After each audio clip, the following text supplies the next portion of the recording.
OK. Alors, le modèle des étapes du changement décrit les changements de comportement comme un processus et comporte plusieurs étapes. OK? Je pense que vous vous rappelez. Et ça, c'est le modèle des changements des comportements. OK? Et les changements de comportement en particulier, et les comportements habituels, par exemple, comme l'utilisation de la latrines ou le lavage de mains avec du savon et de l'eau, se produit continuellement par le biais d'un processus cyclique.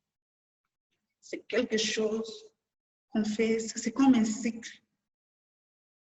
C'est pas à dire que, par exemple, je suis dans ma communauté, un professeur vient et me dit « Hey baby, tu sais, tu dois commencer à te laver les mains avant de manger. » OK? Et qu'il ne m'a pas expliqué, il ne m'a pas dit pourquoi je dois le faire. Et moi, je rentre chez moi à la maison, je commence à appliquer déjà. Est-ce que c'est possible? Et est-ce que si je vais appliquer, est-ce que je vais aller et directement appliquer? Il y a des préalables pour que j'applique. Tu vois, et il y a vraiment des étapes pour y arriver. Il y a des étapes pour y arriver. Ce n'est pas à dire qu'on te le dit et directement tu commences à l'application. Non, non. Ce n'est pas comme cela que ça se passe. OK? C'est progressif. Alors, ensemble, nous irons sur la page 120 et page 121. Je ne sais pas, ça c'est dans le module. Page 120 et 121. Et vous allez lire à haute voix pour examiner la définition de chaque étape et donner les exemples liés à WASH et à l'agriculture. Est-ce que c'est clair? Nous tous, nous allons sur la page 20 et 21. Nous allons lire à haute voix pour examiner la définition de chaque étape et donner les exemples liés à WASH et à l'agriculture. OK? Des étapes, modèle des étapes du changement de comportement. OK, allez-y. On va lire à haute voix.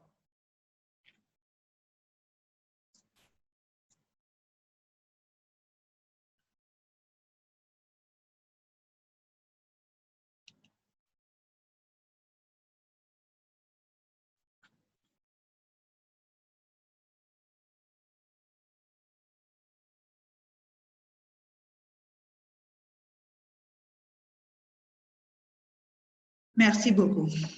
Je pense que vous avez vu toutes ces étapes et vous avez compris c'est quoi ce mouvement-là cyclique. Là où je commence, après j'ai fait ça et après j'arrive à cette étape. Je pense que vous avez bien compris. OK? Et étant un agent de changement de comportement, vous pouvez concevoir et mettre en œuvre des activités en fonction du stade où se trouvent les gens et les aider à se diriger progressivement vers l'action et le maintien de ces comportements. Est-ce que c'est clair? Par exemple, la personne est sur la pré-contemplation. Pré-contemplation. Par exemple, c'est là où la personne se trouve.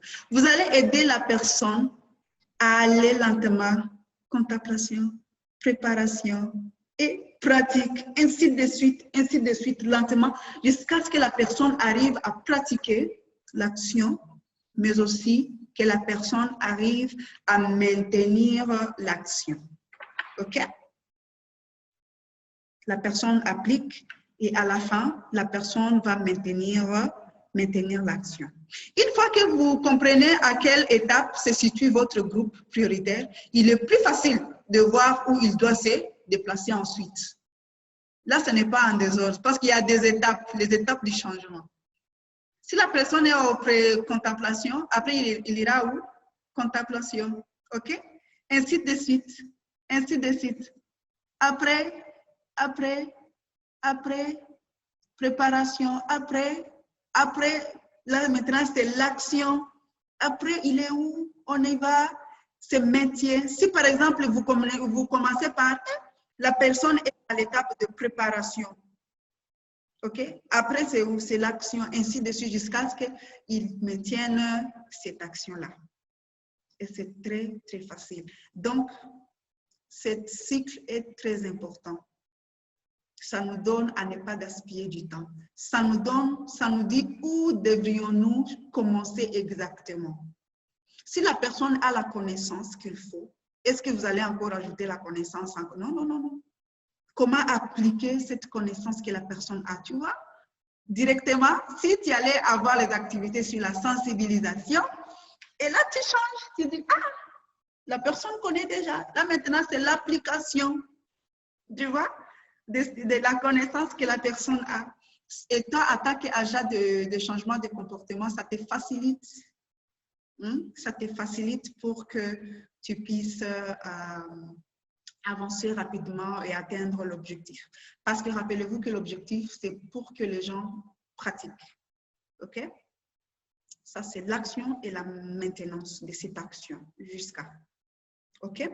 Alors, de nombreux programmes de personnel du programme supposent que leur groupe prioritaire est toujours au stade de précontemplation. OK? Précontemplation, souvent. Et donc, ils se concentrent sur la sensibilisation, la majorité malheureusement. Et pourtant, si vous comprenez bien ce cycle, vous-même, je pense que vous êtes en train déjà d'y penser. Vous êtes en train de vous poser des questions. Est-ce que mon groupe là, ils sont à quel niveau? Quand j'avais introduit ces leçons, c'est comme s'ils comprenaient tout, ils répondaient aisément sans problème. Là, ils comprennent bien, tu vois. Et du coup, tu vas aller juste au but sur ce que votre groupe a besoin. Vous n'allez pas seulement vous concentrer sur la sensibilisation. Et cela peut amener à ignorer le fait que les gens sont souvent conscients de l'importance d'un comportement, mais ont du mal à surmonter les barrières à sa pratique. OK? Vous allez sensibiliser, mais quelle est la pratique? On a sensibilisé, mais quelle est la pratique après? OK? Alors, aussi, en tant qu'agent de changement de comportement, on doit se rassurer qu'on garde à l'esprit que le processus des étapes de changement n'est pas à sens unique. Ce n'est pas à sens unique. Cela veut dire que, par exemple, une personne peut être dans la phase de préparation pour qu'il arrive à l'action. Ah, mais ça complique. Il rentre encore du côté contemplation. OK? Il avance un peu, il recule, ainsi de suite, ainsi de suite. Tu vois, il est en train de fournir des efforts. Il fournit des efforts, il avance un peu, mais encore, ça ne marche pas. Il avance, ça bloque. Il y a quelque chose qui ne va pas. Donc, il faut être vraiment patient avec les gens, avec les groupes prioritaires, avec le groupe de gens qu'on veut changer. Donc, les gens peuvent faire des allers-retours entre la préparation, par exemple, et l'action, s'arrêter à un stade particulier, OK? Ou revenir au précédent, ainsi de suite, ainsi de suite, ainsi de suite, aller-retour, ainsi de suite. L'important est qu'on maîtrise. C'est notre groupe prioritaire, on le connaît, on connaît déjà le facteur favorisant, on connaît déjà le barrière qui les rencontre. Et à partir de là, on peut déjà avoir des réponses. Si cette personne a reculé, cela veut dire, c'est telle ou telle autre barrière. Telle ou autre barrière. Et là, vous allez discuter et voir comment arranger les choses. OK? Si la personne avance bien, tu vas voir, il y a des facteurs favorisants. Et c'est très important, même si vous voyez quelqu'un avancer, il ne faut pas vous mettre, ne pas examiner qu'est-ce qui a marché pour la personne. Il faut toujours chercher à savoir quels sont les facteurs favorisants. La personne a fait ça le favorise. Tu vois, il ne faut pas négliger, dire que comme ça marche pour elle, je laisse, je me focalise sur ces gens-là qui ne marchent pas. Non. Là, tu peux avoir des leçons apprises. Il y a plus de facteurs favorisants de ces côtés. Ils font sans ça. Est-ce que les autres ne peuvent pas aussi appliquer pour qu'ils avancent avec? Tu vois, directement, il faut tout capitaliser. c'est que dans un groupe prioritaire où il y a plus de facteurs favorisants, il faut te demander qu'est-ce qui le facilite. Et pour ceux qui ont plus de difficultés, est-ce qu'ils ne peuvent pas appliquer la même chose? Est-ce que ça peut marcher dans tel ou tel contexte? De telles questions vont te donner des réponses et ça va t'aider à adapter et voir comment vous pouvez faire des choses autrement. OK? C'est très, très important. OK? Alors, on va, pour avancer, je vais vous donner 3 minutes, 2 à 3 minutes pour un peu lire le page 122 et page 123. Rapidement, vous allez lire la page 122 et la page 123 pour un peu une compréhension plus claire par rapport à ça. OK? Donc, vous avez 3 minutes. Allez-y.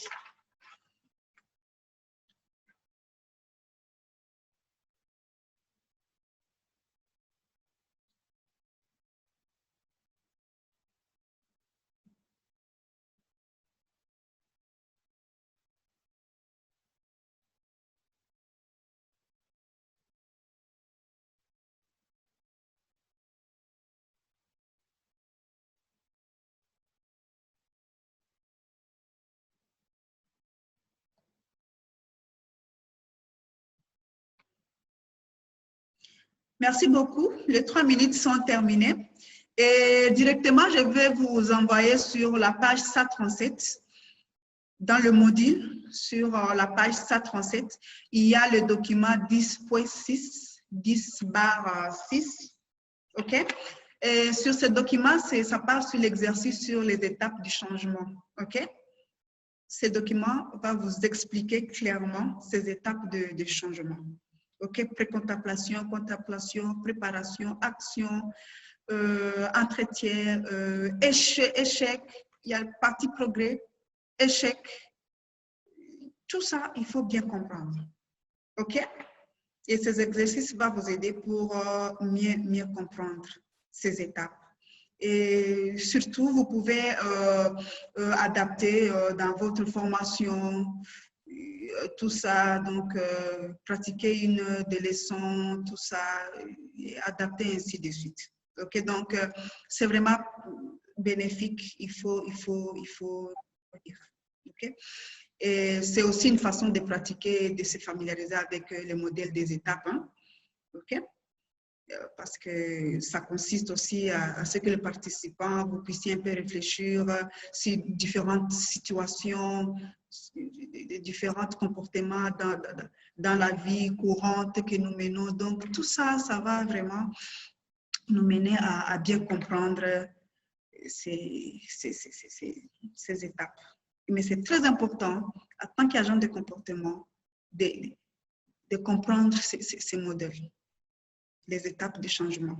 C'est très important. Pas seulement que ça va vous aider à commencer à adapter les activités, pas seulement que ça va vous aider à connaître là où le groupe prioritaire, à quel niveau le groupe prioritaire se trouve, mais ça va vous aider aussi à progresser progressivement, de s'auto-évaluer, se dire, est-ce que le groupe avance ou ça ne mange pas? À connaître beaucoup de choses. Il y a eu des échecs. Pourquoi il y a eu des échecs? Tu as le temps de te poser des questions, le temps de comprendre les choses, d'évaluer les choses, les contextes du niveau individuel, du niveau social, du niveau environnemental, tout ça. Tu as le temps de réfléchir, penser autrement et ça va marcher. OK? Alors, rapidement, un autre exercice qui va nous aider à bien comprendre toujours ces modèles.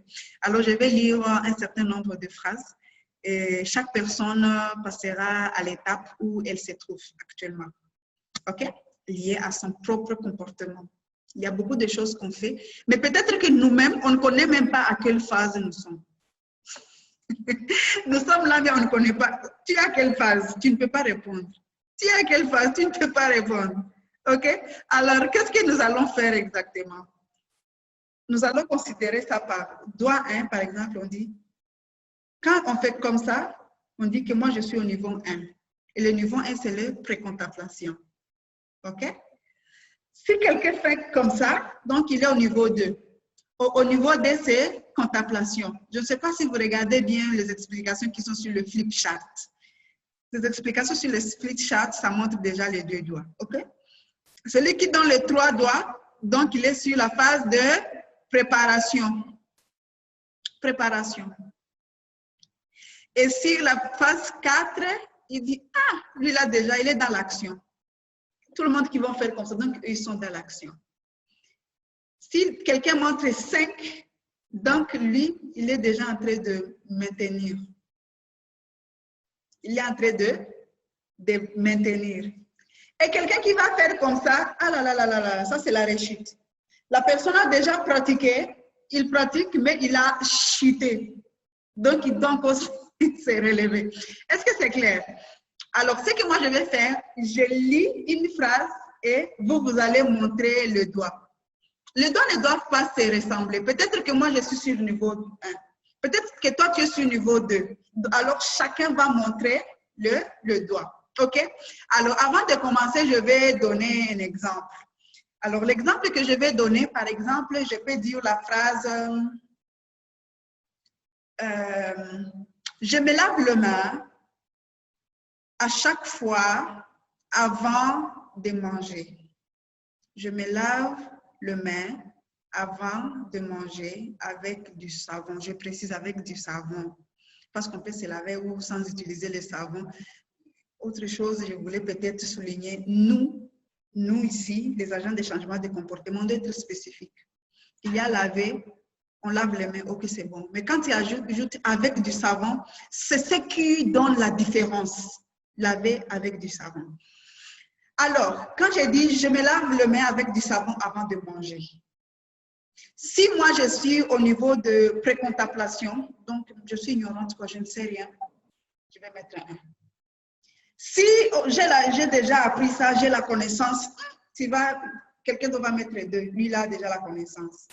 Si je suis entrée sur la phase de préparation, je suis en train de voir comment collecter la cendre pour appliquer, je suis en train de négocier avec mon mari pour qu'il commence à acheter les savons, je suis en train de fabriquer le tip-tap pour le mettre devant ma porte, je suis en train vraiment de me préparer pour pratiquer.